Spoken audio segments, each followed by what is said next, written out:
Current division principle or otherwise current division rule.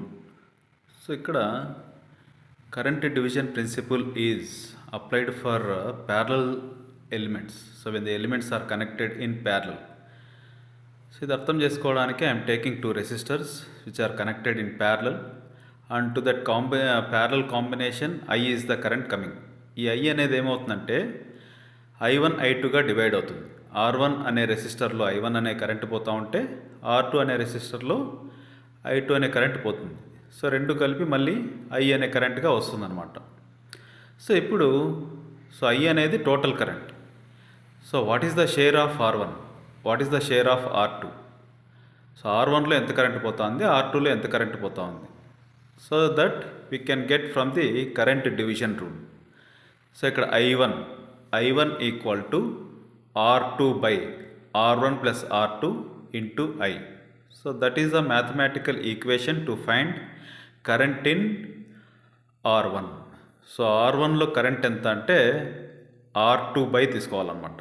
So ఇంకొక resistor, వేరే resistor న్యూమరేటర్లో తీసుకొని అండ్ డినామినేటర్లో రెండు రెసిస్టర్లు యాడ్ చేసి ఇంటూ టోటల్ కరెంట్, ఆ కాంబినేషన్లోకి ఎంత కరెంట్ అయితే వస్తుందో ఆ కరెంటు తీసుకోవాలి. So that is the expression to find I1 equal to R2 by R1 plus R2 into I amperes.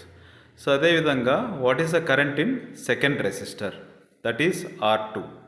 So R2లో ఎంత కరెంట్ పోతుంది అనుకుంటున్నాము, I2 అనే కరెంట్ పోతుంది. I2 equal to R1 by R1 plus R2 into I amperes. So I2 equal to R1 by, so other resistor తీసుకోవాలి. So R1 అనేది other resistor, న్యూమరేటర్లో R1 తీసుకోవాలన్నమాట. డినామినేటర్లో we have to add two resistors R1 plus R2 into total current I అనేది అవుతుందన్నమాట.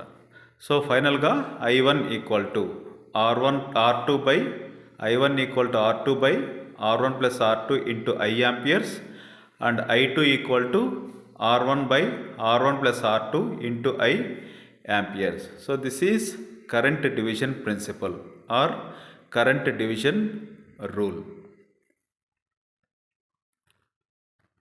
So current division principle or current division rule is applied only for parallel elements when the elements are connected in parallel.